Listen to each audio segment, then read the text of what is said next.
മഹാകുംഭമേളയുടെ ചരിത്ര സാക്ഷികളാകാൻ ഭക്തകോടികൾ പ്രയാഗ്രാജിലേക്ക് 144 വർഷത്തിലൊരിക്കൽ നടത്തുന്ന മഹാകുംഭമേളയിൽ മകരസംക്രാന്തി ദിനമായ ഇന്നലെ മാത്രം സ്നാനം ചെയ്തത് 3.5 കോടിയിലേറെ ഭക്തരാണ്. സനാതനധർമ്മത്തിന്റെ ഉദ്ഘോഷമാണ് മഹാകുംഭമേള. ഗംഗയും യമുനയും ഭൂമിക്കടിയിലൂടെ ഒഴുകുന്നു എന്ന് വിശ്വസിക്കുന്ന സരസ്വതി നദിയും സംഗമിക്കുന്ന പ്രയാഗ്രാജിലാണ് മഹാകുംഭമേള സംഘടിപ്പിക്കുന്നത്. ശംഖനാദങ്ങളാലും മന്ത്രങ്ങളാലും മുഖരിതമാണ് ഇപ്പോൾ പ്രയാഗ്രാജിൽ ഓരോ 12 വർഷത്തിലും പൂർണ്ണ കുംഭമേളയാണ് നടക്കുന്നത്. 11 പൂർണ്ണ കുംഭമേളകൾ കഴിയുമ്പോൾ 12ാമത്തെ പൂർണ്ണ കുംഭമേളയെയാണ് മഹാകുംഭമേള എന്ന് വിശേഷിപ്പിക്കുന്നത്. ജന്മപുണ്യമായാണ് ഓരോ ഭക്തരും അമൃത് സ്നാനത്തെ കാണുന്നത്. രാജ്യത്തിനകത്തും പുറത്തുമായി കോടിക്കണക്കിന് ഭക്തരാണ് പ്രയാഗ്രാജിലേക്ക് ഒഴുകിയെത്തുന്നത്.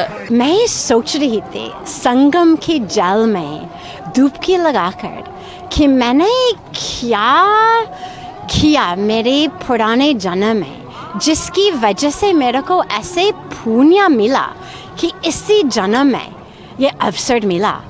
मुझे याद नहीं है पुराने जन्म में क्या किया होगा, लेकिन मैं सोच रही थी कि कुछ इतना बढ़िया कर्म जरूर किया होगा जिसकी वजह से इसी जन्म में भगवान ने मेरे को अमेरिका से ही कैलिफोर्निया से ही उठा के.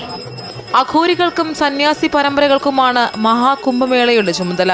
7 സന്യാസി അഘോരികളും 3 വൈരാഗ്യ അഘോരികളും 3 ഉദാസി അഘോരികളും അടങ്ങുന്ന 13 അഖാഡകളുടെ മേധാവിമാരായ മഹാമണ്ഡലേശന്മാരുടെ നേതൃത്വത്തിൽ ഈ ചുമതല നിർവഹിക്കപ്പെടുന്നു. പൗഷപൂർണിമയിലെ പുണ്യസ്നാനം ഏറ്റവും പുരാതന അഖാഡയായ ജൂന അഖാഡിയിലെ സന്യാസിമാരാണ് ആദ്യം നിർവഹിക്കുക. തുടർന്ന് ഓരോ ദിവസവും ഓരോ അഘോരികളുടെ നേതൃത്വത്തിൽ പുണ്യസ്നാന ചടങ്ങുകൾ. ഇതിനായി പ്രയാഗ്രാജിൽ 15 കിലോമീറ്റർ നീളത്തിൽ നിരവധി സ്നാനഘാട്ടുകൾ തയ്യാറാക്കിയിട്ടുണ്ട്. ജനുവരി 29-ന് മൗനി അമാവാസി, ഫെബ്രുവരി 3-ന് വസന്തപഞ്ചമി, 12-ന് മാഘപൗർണിമ, 26-ന് മഹാശിവരാത്രി എന്നീ ദിവസങ്ങളിലാണ് ഇനി പ്രധാന സ്നാനങ്ങൾ. ഫെബ്രുവരി 26-ന് മഹാശിവരാത്രിയോടനുബന്ധിച്ച് സമാപിക്കുന്ന മഹാകുംഭമേളയിൽ 35 കോടി ഭക്തർ പ്രയാഗ്രാജ് സന്ദർശിക്കുമെന്നാണ് ഉത്തർപ്രദേശ് സർക്കാർ കണക്കാക്കുന്നത്. News desk Amrita TV.